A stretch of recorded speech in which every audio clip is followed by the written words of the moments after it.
உப்புலே ஐயா நமஸ்காரங்க.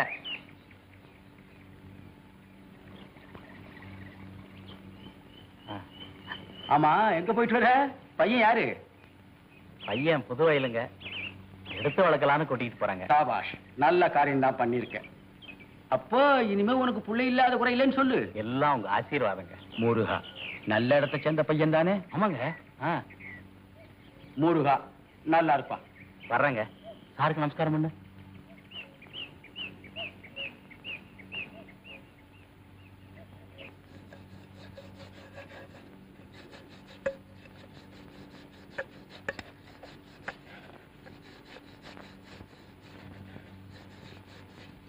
என்னோட பெரிய தொலையா போச்சே. எந்திரிக்கிறது 8 மணி. அதுக்கு மேல அலங்காரனா எப்படி நேரத்துக்கு ஸ்கூலுக்கு போறது? வேண்டாம், வீட்லயே கடை. ஏமா பிள்ளைய திட்டுற?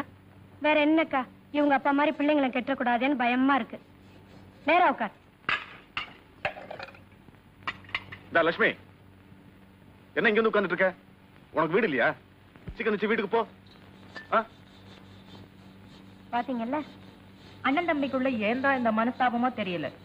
என் வீடு உன் வீடுன்னு பேசிக்கிட்டு.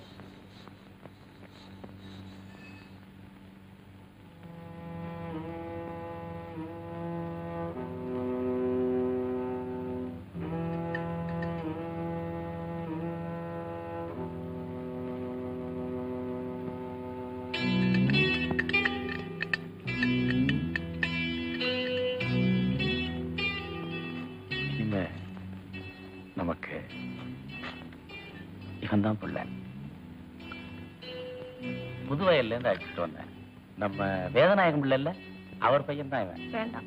2 மாசத்துக்கு முன்னாடி அவங்க அம்மா இறந்து போச்சு. பாவம் புள்ள.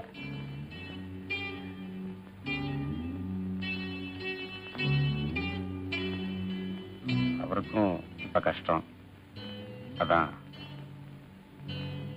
நமக்கும் அந்த குறை இருக்கு. அத மனசுல வச்சுட்டு தான் போய் கூட்டியாந்த. என்ன ஒரு வார்த்தை கேட்காம ஏன் நீங்க இப்படி எல்லாம் செய்றீங்க? அதனால இப்ப என்ன நஷ்டம் வந்துருச்சு? நமக்கு ஒண்ணுமே இல்லைன்னு அழுவுறதுக்கு வீட்டுல இப்படி ஒண்ணு இருக்கிறத பார்த்து சந்தோஷப்படலாம் இல்லையா? உள்ளன்னா பொஞ்சாதி வயத்துல சுமந்ததா இருக்கணும். இப்படி ரயில்ல பஸ்ல வந்ததா இருக்க கூடாது. ஏன்பா 20 வயசுல ஒரு பையனை கொண்டாந்துட கூடாது?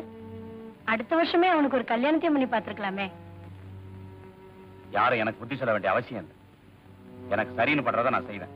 உன் இஷ்டத்துக்கு நடந்துக்கிறதுக்கு இது ஒண்ணும் டீ கடை இல்ல, இது குடும்பம் நடத்துற இடம். யார் என்ன சொன்னாலும் இவன் இங்கதான் இருப்பான்.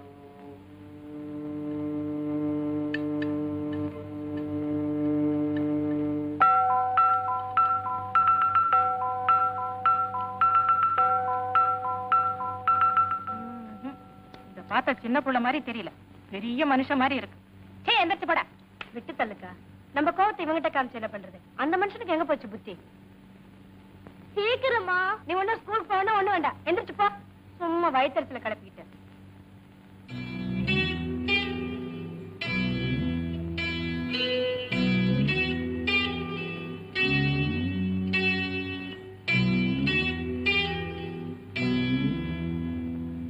பைத்தியக்கார ஆஸ்பத்திரியில் பல பேர் சந்தோஷமாக இருக்கிறார்கள்.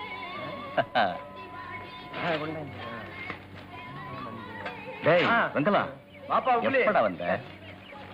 இப்பதான். டேய் சீனா, நம்ம சுப்பிரமணிக்கு 4 வாழைப்பழம் கொடுறா. வெங்கலா, ஒரு நெய்தோசை போட்டுமா? சாப்பிடுவோம். போடே. என்னது இன்னைக்கு ஒரே தர்மகாரமே பண்ணிட்டு இருக்க? என்ன விசேஷம்? ஒரு சுப்பிரமணி, நீ சாப்பிடு. என்ன ஆச்சு? வெங்கலா, நம்ம வீட்டுக்கு ஒரு புள்ள வந்துட்டான். வேலைக்கு தத்துடா. தத்தா? போய் பாரு. இப்பதான் நம்ம வீடு வீடு மாதிரி களை கட்டி நிக்குது. கட்டும் கட்டும். உன்னை தட்டி கேட்கறதுக்கு நாதியே இல்லைன்னா நீ எது வேணாலும் செய்வ. இந்த ஊர்ல புள்ளையே கிடைக்காதுன்னு தான் புதுவையில போய் புள்ளை எடுத்துட்டு வந்தியா? அறிவிட்டவன வெங்கலத்துக்கு தோசை என்னாச்சு? சுப்பிரமணியம், உனக்கு நான் ஒரு கல்யாணம் பண்ணி வைக்க போறேன். என்ன வெங்கலா? பிச்சை எடுத்துருவோம். செலவெல்லாம் என்னது? பொண்ணு மட்டும் நீ பாத்துரு. ஏன் என் பிள்ளைங்களை ஒண்ணு எடுத்து வளர்க்கறது? கெட்டா போயிடுவேன். ஏண்டா மழை கிழ ஏதாவது வருமோ?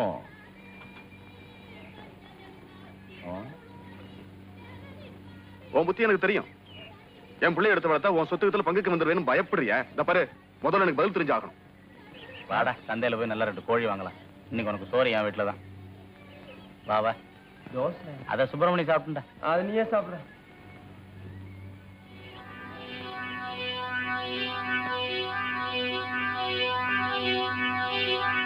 இத பாருங்க, உங்களுக்கும் உங்க அண்ணனுக்கும் 1000 இருக்கலாம். அதுக்காக பொம்பளைங்களை மூஞ்சி தூக்கி வச்சுக்கிட்டு இருக்கணுமா? ஒருத்தர் தயவு ஒருத்தருக்கு தேவைங்க. யார் தெய்வம் எனக்கு தேவையில்லை. இனிமே அந்த வீட்டு பக்கம் நீ போக கூடாது. ஆமா, இப்படியே இருந்தீங்கன்னா நாசமா போயிடுவீங்க. என்னங்க அர்த்தம் இல்லாம பேசுறீங்க? இப்படியே காலம் போயிடாதுங்க. நாளைக்கு நமக்கு ஒரு தலைவலின்னா இந்த ஊர்ல நமக்கு நம்ம பிள்ளைங்களுக்கும் அவங்க தாங்க இருக்காங்க. அவங்க அப்படி நினைக்கல. நினைச்சிருந்தா யாரோ ஊர் பேர் தெரியாத ஒரு கழுதையை தத்தெடுத்து வந்திருப்பான் அந்த ஆளு. எங்க குடும்பத்தை சேர்ந்த சொத்தை அனுபவிக்கிறதுக்கு ஒரு அனாதை தான் கிடைச்ச அந்த ஆளுக்கு. என்ன என்ன இப்ப ஏன் அழுதுட்டு இருக்கீங்க? இப்படியே படிக்காம இருந்தீங்கன்னா எனக்கு அப்புறம் நீங்களும் அனாதைங்க தான். இத பாருங்க, யார் சொத்து யார் அனுபவிச்சா உங்களுக்கு என்ன? அவங்களுக்கு புள்ள வேணும், எடுத்து வளர்க்கறாங்க. இதுல என்ன தப்பு இருக்கு? 1000 தப்பு இருக்கு. அதெல்லாம் சொன்னா உனக்கு ஒண்ணும் புரியாது.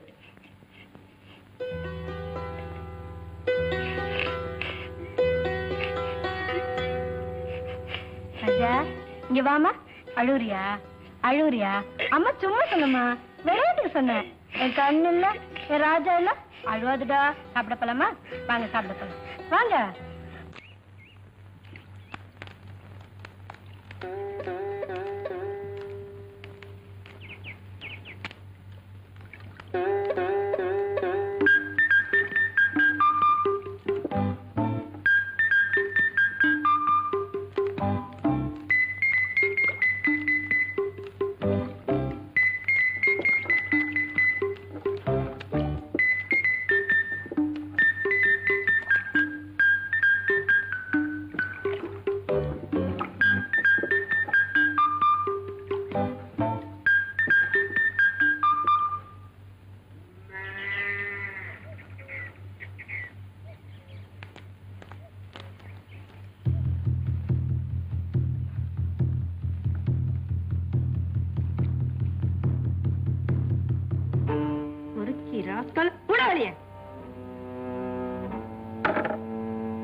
என்ன சார் அதுக்குள்ள கைய கழுவிட்டீங்க? நல்லா சாப்பிடலையா? 2 தடவை குழம்பு 2 தடவை ரசம். வழக்கம் போல சாப்பிட்டு தான் எந்திரிச்சிருக்கேன். ஆமா, மறந்துட்டேன். என்ன சார்? எனக்கா? உனக்கு இல்ல, இன்னைக்கு முதல் தேதியாச்சே. சாப்பாட்டு பணம் 100 ரூபா இருக்கு. உப்புலி வந்த கொடுத்துரு. ஏன் சார்? தெரியாம தான் கேக்குறேன். 2 வருஷமா இப்படி பணத்தை கொடுத்து சாப்பிடுறதுக்கு ஒரு கல்யாணத்தை பண்ணிக்க கூடாதா? ஏன் நான் நல்லா இருக்கிறது ஒண்ணு பிடிக்கலையா? இந்த மாதிரி வீட்டு சாப்பாடு கிடைக்குன்னு வச்சுக்க, ஒரு பய கல்யாணம் பண்ணிக்க மாட்டான். இருங்க இருங்க, உப்ளி கிட்ட சொல்லி உங்களுக்கு சாப்பாடு போடுறத நிறுத்த சொல்றேன். அப்பதான் கல்யாணம் பண்ணிக்குவீங்க. ஆமா, நான் கல்யாணம் பண்ணிட்டு அவசரப்படுறதில்ல. உனக்கு என்ன அவ்வளவு சந்தோஷம்? வேலுமா, இதோ வந்துட்டேன். மூர்த்தி சார், 10 ரூபாய் கொடுங்களேன்.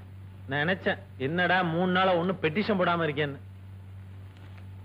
போங்க சார், காட்டுப்புதூர் ஹோட்டலுக்கு போய் எங்க வீட்டுக்காருக்கு பிரியாணி வாங்கிட்டு போறேன். பிரியாணிய வெளுத்து கட்டு. சாயந்தரம் டோபிட்ட போய் துணிமணி எல்லாம் வாங்கிட்டு வந்துரு. சரி. அப்புறம் இன்னொன்னு, நாளைக்கு இங்க சாப்பாட்டுக்கு வர மாட்டேன். ஆபீஸ்ல கொஞ்சம் வேலை இருக்கு. தயவு செய்து சாப்பாடு கொண்டாந்து கொடுத்துருமா. உனக்கு கோடி புண்ணியம், மறந்துடாத. சரி.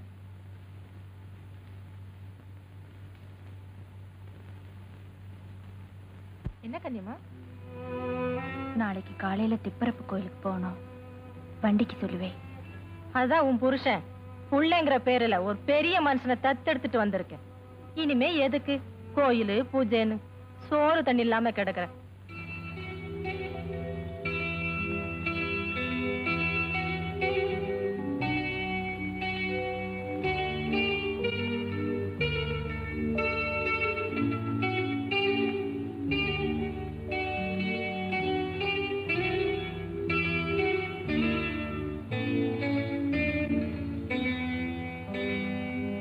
இந்த திரைப்படத்தை முழுமையாக கண்டு மகிழ உடனே டவுன்லோட் செய்யுங்கள் Raj digital TV OTT app. வருடத்திற்கு வெறும் 299 ரூபாய் மட்டும்.